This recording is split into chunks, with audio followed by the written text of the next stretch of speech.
По Букурештскиот договор во 1913 година Грција, Бугарија и Србија прогласиле анексија на окупираните делови на Македонија и нивна демакедонизација.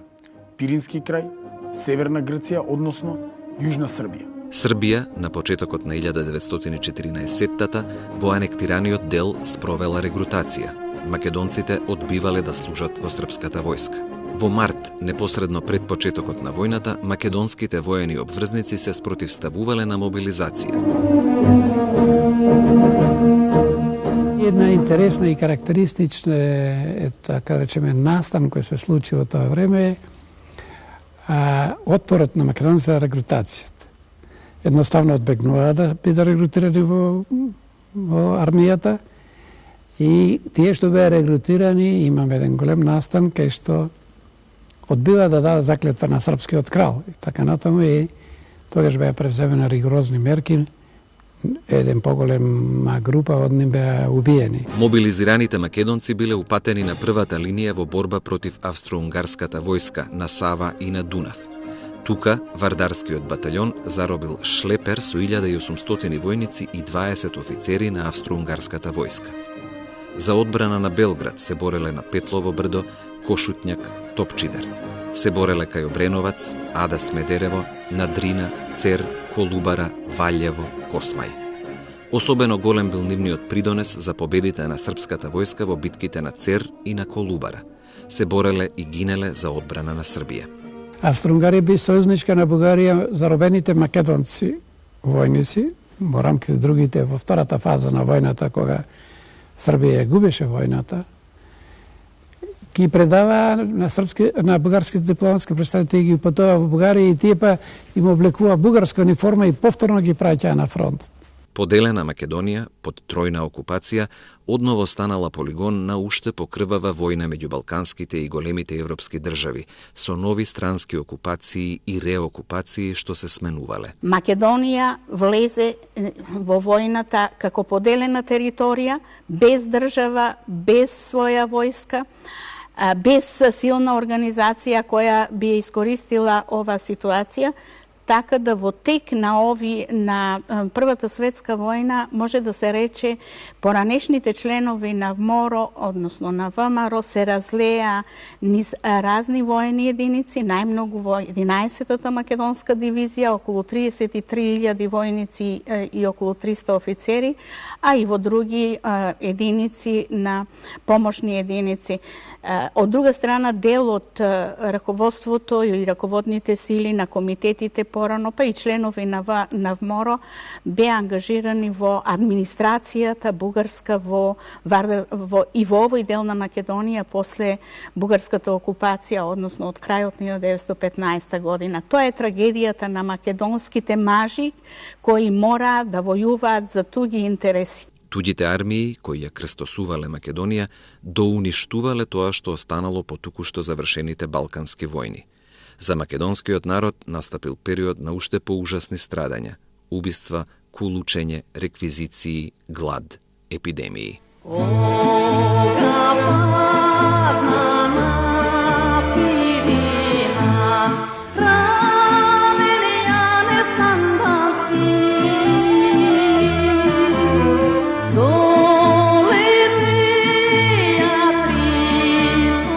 Во 1915-тата во Бугарија, неколку месеци пред влегувањето во војната, властите организирале ликвидирање и на Јане Сандански. Големиот македонски револуционер, Пиринскиот цар, како што милувал да го нарекува народот, бил убиен во заседа на Пирин планина на 21 април 1915 година.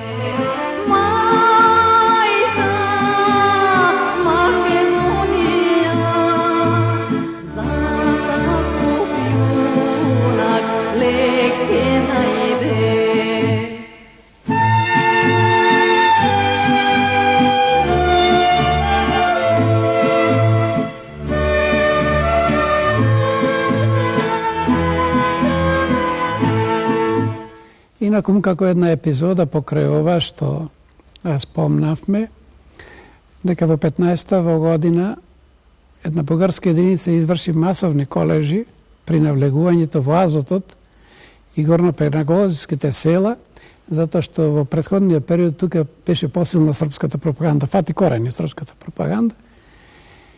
И навистина таа беше жестоки така колежи беа извршени и дори тоа беше после констатира со цела една меѓународна комисија. Масовен колеж на населението од селата во Азот, Велешко и во горнопелагониските села во Прилепско, Богомила, Гостиражни, Стровја, Долгаец, Маргари и други прогласено за српско население.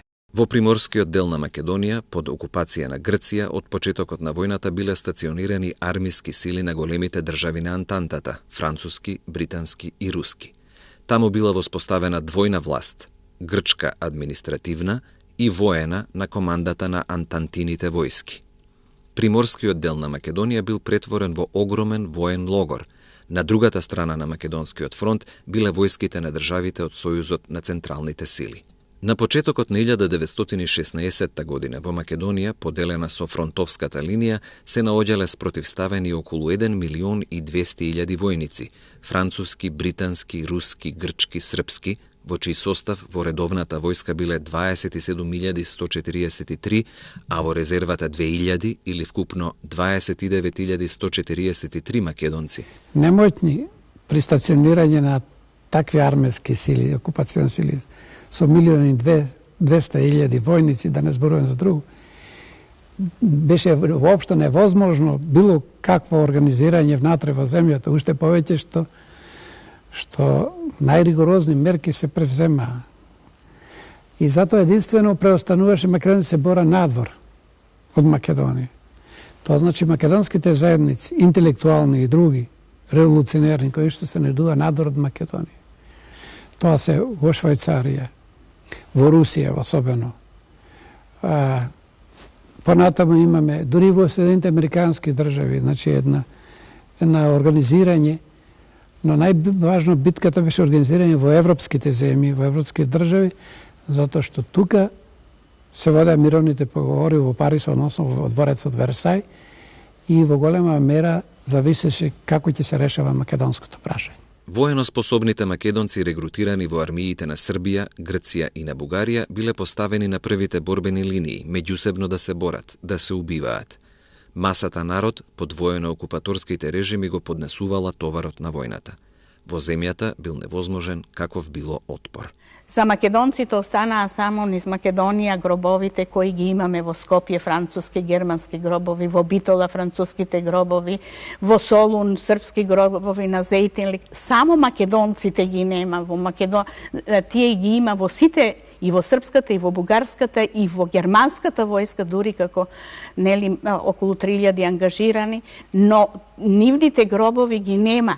Сите се подичили односно како составен дел на другите војски на Балканот. За жал, во Македонија нели се направени тие штети, тука останале, ги дале животите и други војници, веројатно и тие мобилизирани по многу основи, англиски, дури од колониите француски, англиски, така натаму, ама македонците не се обележани и како жртви и како војници на таа војна која што старите ја опеа како големата европејска војна, големата европска војна, а пак војниците си имаа една како химна за војната тригодишната. Леле војната, мамо, војната тригодишната, мамо, војната тригодишната.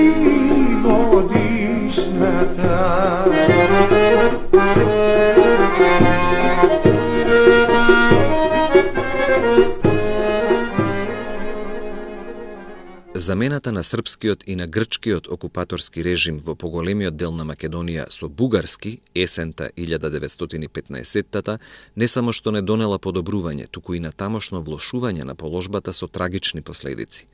Бугарија ги мобилизирала сите мажи на возраст од 18 до 60 години. Биле мобилизирани 28.920 лица. За време на Првата светска војна, бугарските власти мобилизирале од Вардарскиот дел 122.000, од Егејскиот дел 4237, а од Пиринскиот дел на Македонија 17.000 лица. Гордеј се, мајко Македонијо, со своите синови, герој, герој, герој, и ниши пирот поминахме, пред нас и солун трепери, трепери, и ниши пирот поминахме, пред нас и солун трепери, трепери. Доверлив извештај на Богдан Филов од 12 септември 1916-та. Нашата администрација е целосно корумпирана. Големо зло за земјата е и тривластието што царува. Не се знае кој пија, кој плаќа. Насекаде се гледа голема сиромаштија, бедното население и буквално умира од глад.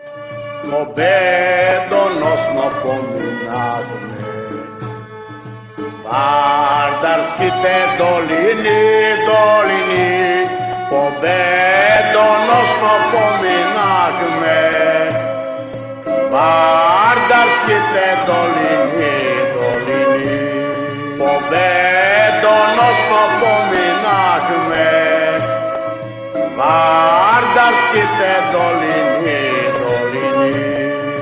Отпор против окупаторската власт се пројавувал со одбегнување на регрутацијата и мобилизацијата во бугарската војска, како и со обструирање на присилната работа за изградба на објекти, изградба и поправка на патиштата.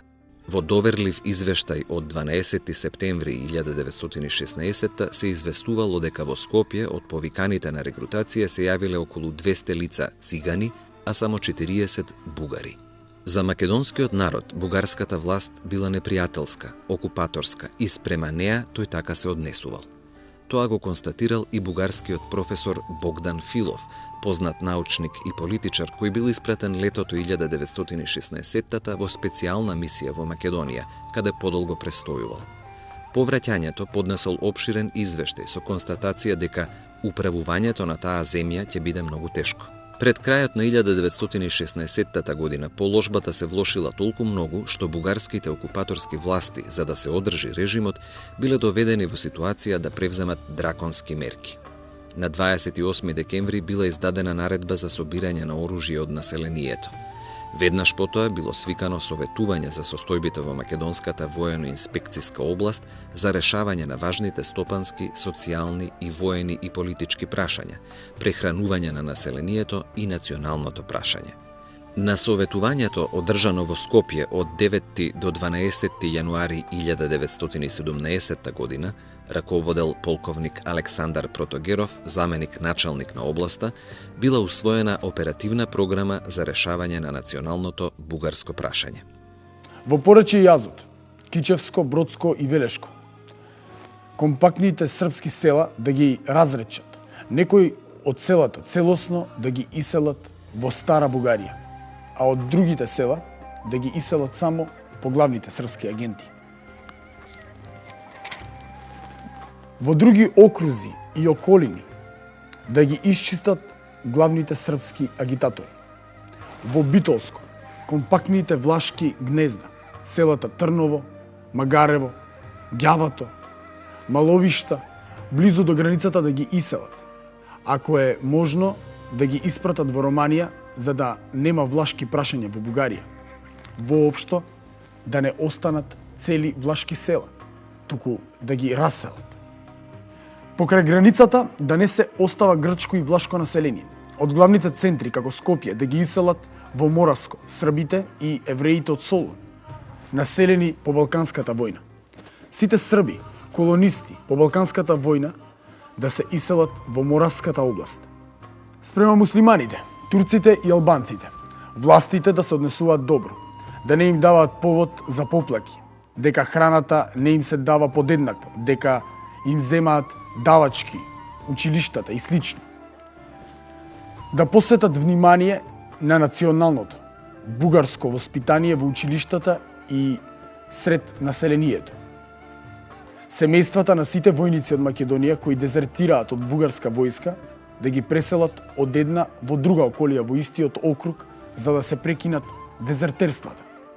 Властите да не признаваат грчки и турски државјани, нивните документи да ги уништуваат, да не дозволат постоење на влашки и грчки училишта, економски да го подкрепат само бугарскиот елемент, на другите нации да им се прават секакви пречки, хотелите, крчмите, кафулињата и друго и јавните установи да ги држат само бугари, чифлиците да им се одземат на припадниците на туги националности, за одржување на поредокот и безбедноста во областа да се спроведе целосно разоружување на населението.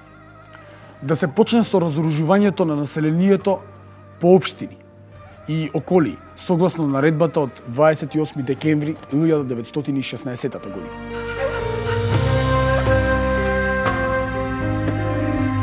На почетокот на септември, бугарските власти презеле строги мерки за пронаоѓање на сите што одбегнале да служат во бугарската војска и истите да се задолжат да понесат со себе храна, обувки и долна облека.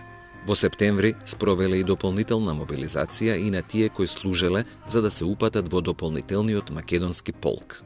Бугарските власти со ригорозни мерки во окупираниот дел на Македонија спречиле пројави на отпор. Целата таа констелација на односи не направила некој значаен придонес кај македонскиот народ да се откаже од идејата за создавање или на автономна или на самостојна македонска држава во нејзините етнички и географски граници. Доказ за тоа е анкетата што една француска анкетна комисија ја направила во Егејскиот дел на Македонија непосредно пред крајот на Првата светска војна, при што се тие дошле до многу интересни сознанија во кои расположението на народот бил кон создавање на автономна или независна македонска држава. Тоа ги изненадило и французите како сојузници на Србија, бидејќи тие имале сосема поинакви планови за Егејскиот дел на Македонија. Веќе ви напоменав дека и во делот под бугарска окупација имаме едно антибугарско расположение на македонскиот народ и стремеж за создавање или на автономна или на независна македонска држава во нејзините етнички и географски граници како пред почетокот на Балканските војни. Во јули 1918-та во 50 села меѓу Охрид и Кичево се побуниле против бугарската окупаторска власт. Во тоа време, македонците, војници во бугарската војска, во повлекувањето масовно дезертирале, ја фрлале бугарската војничка униформа и се враќале во своите родни места. Во тоа време и во Егејскиот дел на Македонија, под окупација на сојузничките сили на државите на Антантата, особено во Леринско и во Воденско, биле истакнувани барања за автономија на Македонија врз принципот на националната посебност. Сојузничките офицери за време на 4-годишната окупација самите ја согледале посебноста на македонскиот народ и на македонскиот јазик, посведочена и со изјаснувањето на населението дека се македонци при анкетирањето што тие го спровеле. Француските офицери ги поддржувале и ги советувале да го чуваат својот идентитет, својот мајчин јазик. За изнесени барања за автономија на Македонија на 29 јули 1918 година била известена командата на Првата српска армија. Една од главните идеи што го интересира словенското население од овој крај е идејата за автономија на Македонија. Во тоа време српскиот представник од Лондон јавувал дека таму имало поддршка за идејата за создавање посебна автономна област која што би се образувала од српската, грчката и бугарската територија што тие ја добиле во војната од 1912-та. И почнаа во дипломатските кругови во Лондон и во другите места, особено кај американската мировна делегација, да се појавува планови дека македонското прашање треба се стави и треба се решава со тоа што од деловите што ги зеле балканските држави се формира една држава која што привремено ќе биде по протекторат на некоја од големите сили, меѓу другото беше и за Соединените американски држави се предвидуваше, додека таа се оспособи за да може да се заштитува. И тоа добро знаеа српската дипломатија и затоа превзедоа еден, така да речеме, еден дипломатска една активност да се придобие дел од некои македонски интелектуалци што беа поврзани со Србија и што дури служеа во српската војска, тие да настапат со своје барање македонското прашање да се решава во рамките на веќе од 17-та година почнува се крои новата југословенска држава, крајот на 18-та година, значи 1 декември прогласено беше создавањето на кралството на србите и хрватите или државата на србите и хрватите и словенците, бидејќи тој процес беше во тоа меѓувреме од Крската декларација до прогласено создавањето, Тие мобилизира некои од интелектуалците, меѓу другите беше тука Глигорije Хаджиташковиќ, македонец, кој што беше доволно во служба, во српска служба, за да подготви еден документ, така наречена Воденска декларација, дека се бара македонското прашање да се реши во рамките на југословенската држава, и дека тој југословенско племе и интересен е тој документ и се разбира, меѓутоа кога работите се завршија, со крајот на војната, ја поставија затврсти својата власт Србија со окупацијата. Велика Британија и Франција има друга проекција за повојниот поредок на Балканот. Тие беа заинтересирани да се создадат две моćни големи држави под нивно влијание. На една страна тоа беше Грција под британско влијание, која се прошири во тоа време дури во азискиот, малоазискиот дел, после ќе следува турско-грчката војна и така натаму. А од друга страна голема српска држава, тоа практично беше или државата на србите и хрватите и славенци како под влијание на Франција, под сериозно влијание на Франција. Тоа беше направено за да создаде еден сигурна брана за реактивирање на германизмот на Балканот и од друга страна против болшевизмот во Русија, нели, после на Руската револуција. Може да се рече дека и самите македонци и дел од револуционерите признаат дека во тој период не можеле или се ја заборавили автономијата на Македонија, бидејќи во крајот на 1918, кога веќе беше војната при крај или завршена, после ноември 1918 година се појави книгата на Димо Хаджидимов "Назад кон автономијата", што значи самиот Димо Хаджидимов и револуционерите од левицата, условно, од левицата, од Церската револуционерна група ја сватија грешката која што е направена. Сите очекувавме нешто од Бугарија или од обединувањето, присоединувањето, но назад кон автономијата, назад кон изворните принципи значеше дека борбата продолжува, дека ние, старите револуционери, треба да се вратиме на изворните принципи од времето на Гоцевата ВМРО, односно од времето на формирањето на ВМРО 1893 година. Тоа беше еден аспект на војната, трагедијата на македонската војска, трагедијата на македонците кои во таа војна изгубија дел од своите семејства, татковци, браќа, синови а не добија ништо, бидејќи после Првата светска војна, иако имаше барања пред мировната конференција за решавање на македонското прашање, за плебисцит, за референдум на кој македонците би се искажале за своја држава, тоа не го прифатија големите сили. Значи, големите сили ја искористија територијата на Македонија, го воспоставија еден од најголемите фронтови во тек на Првата светска војна, Македонскиот фронт, од крајот на 1915 до средината на септември, до неговиот пробив 1918 година. Поминуваше низ територијата на Македонија од Охридското езеро до Орфанскиот залив и ја делеше Македонија трагично на два дела, со една фронтова линија на две воени зони.